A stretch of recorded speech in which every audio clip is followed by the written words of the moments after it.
Assalamualaikum kawan, selamat siang. Ini jam istirahat.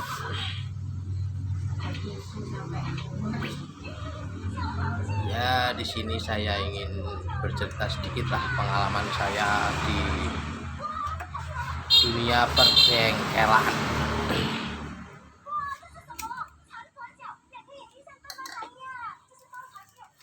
Dulu saya nggak gini kawan, kecil cuman tambal ban saya. Dan sekarang alhamdulillah bisa besar ini ya, yang penting adalah sedikit spare partnya buat isi di toko ya, buat tambahan rezeki juga, buat tambahan pendapatan. Ngomong-ngomong masalah perbaikan motor kawan, dan edukasi untuk para bengkel-bengkel yang lain agar bisa hati-hati di setiap mengerjakan motornya orang, karena sekarang itu spare part motor itu mahal. Dan saya mengalami kemarin tuh mengalami konflik dengan konsumen. Katanya yang kalau di bengkel saya itu mahal, tapi kalau orang udah tahu sih pasti nggak gitu. Kalau orang yang masih awam biasanya, padahal itu yang banyak itu, habisnya banyak itu di spare part kawan. Kalau masalah opah bengkel itu sebenarnya minim banget, biasanya cuma 45, 20, ada 10.000. Saya tuh nggak pernah menarik sampai 200, 300. Saya turun mesin aja cuman saya tarik 150, itu aja udah.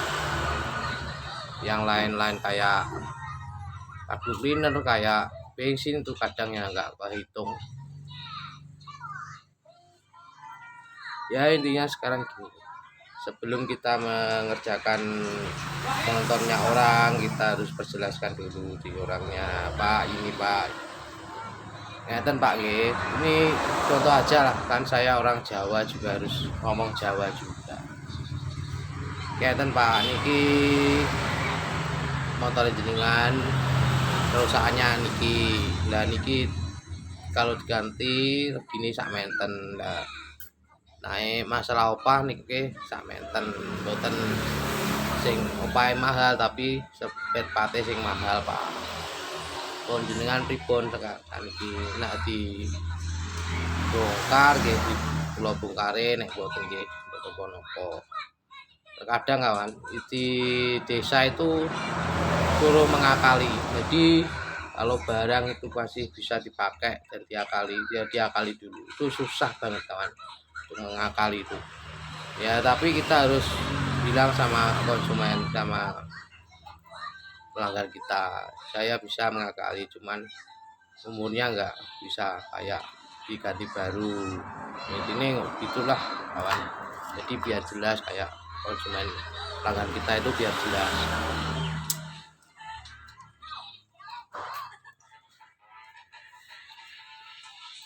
Soalnya bengkel itu juga resiko besar kawan. Kadang kita itu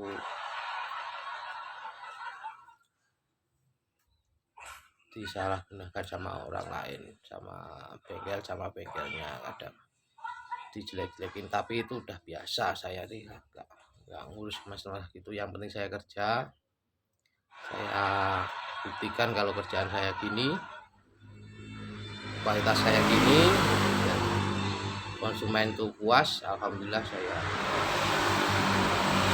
juga puas kalau konsumen puas. Ya intinya gini kawan, kalau sistem pengerjaan saya itu biasanya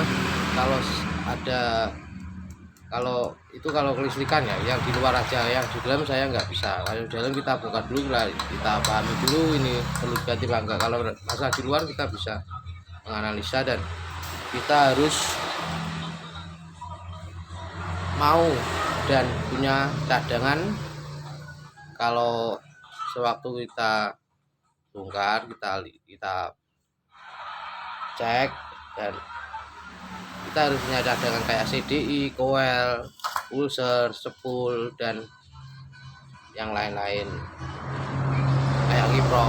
Jadi intinya biar permudah kita untuk mengerjakan motor kawan. Jadi kalau nanti kita ada keluhan konsumen hilang pengapian gitu ya, kita harus cek dulu. Oh, sepule diganti panggah ke enestrome. Nah itu sepule sing nganyar itu dipakai, dilepas lagi, yang lama dipasang lagi. Nah, itu pun saya juga nggak narik nggak harus dibeli kawan. Saya nggak jual barang, saya jual jasa. Dan harus kawan-kawan ketahui, intinya itu kita harus bisa mengutamakan pelanggan kawan. Jadi kalau kita kerjaannya itu pengennya cepet ya, jadinya ya nggak karu-karuan. Harus gimana ya, nyantai lah.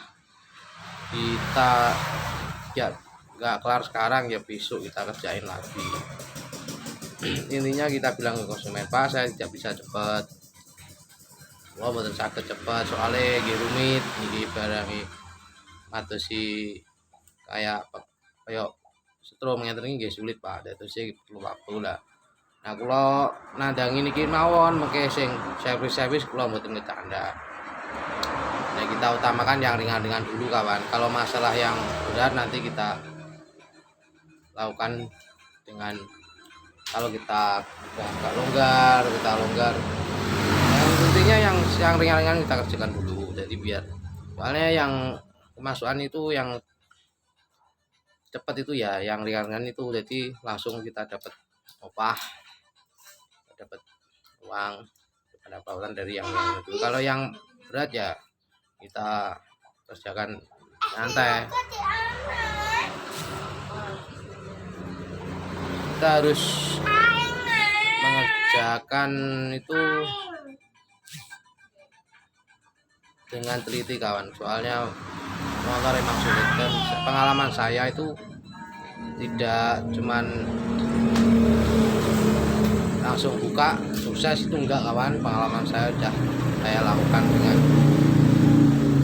yang dari yang kecil sampai yang saya kayak gini, alhamdulillah berkah dari Gusti Allah dan semangat saya untuk ingin sukses di bidang perbengkelan kawan.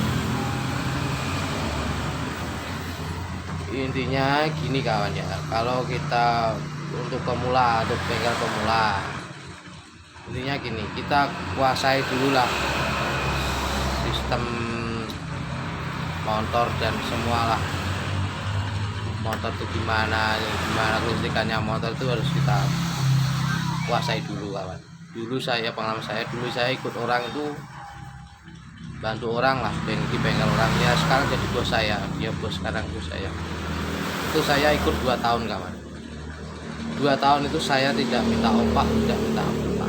Saya intinya saya pengen ilmunya bos saya itu dikasihkan ke saya, dan alhamdulillah dengan semangat saya dapat ilmunya bos saya, dan bos saya mengizinkan untuk udah berani buka sendiri ya.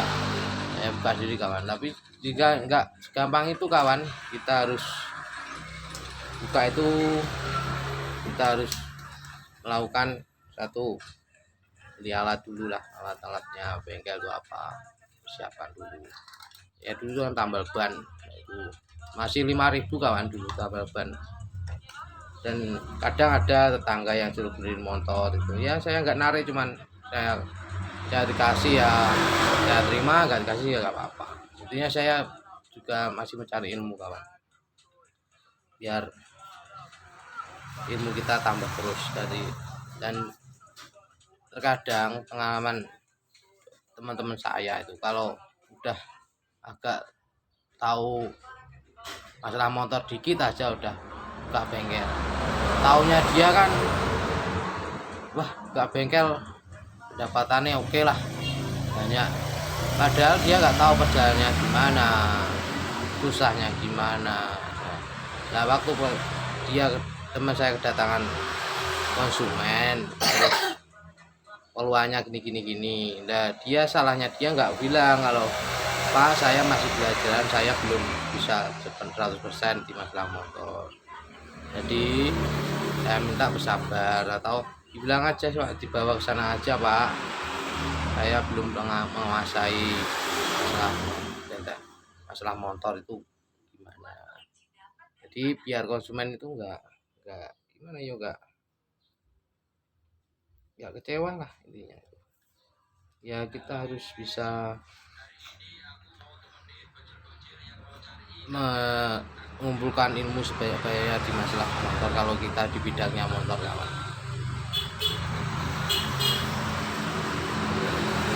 Dan alhamdulillah saya juga dikasih amanah sama ya SMK lah, STM intinya, murid STM, siswa STM itu setiap PKL terus sini kadang 5 anak, kadang 6 anak. Ya alhamdulillah ya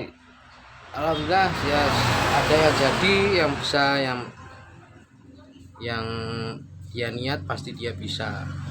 Dia juga, dan saya punya anak buah satu itu juga dulu ikutnya PSK di sini, sekarang lulus, sekarang ikut saya pengen nambah ilmu lagi, pengen bisa lagi.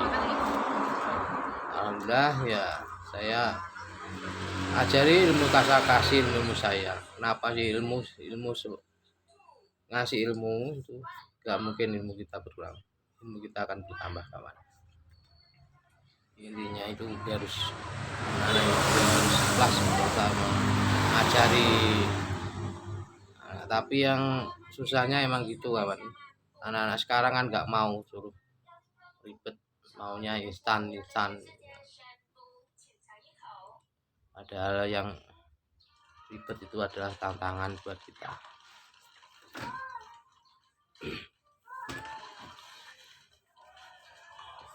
Ya gitu aja sementara saya bisa membagikan pengalaman saya kawan.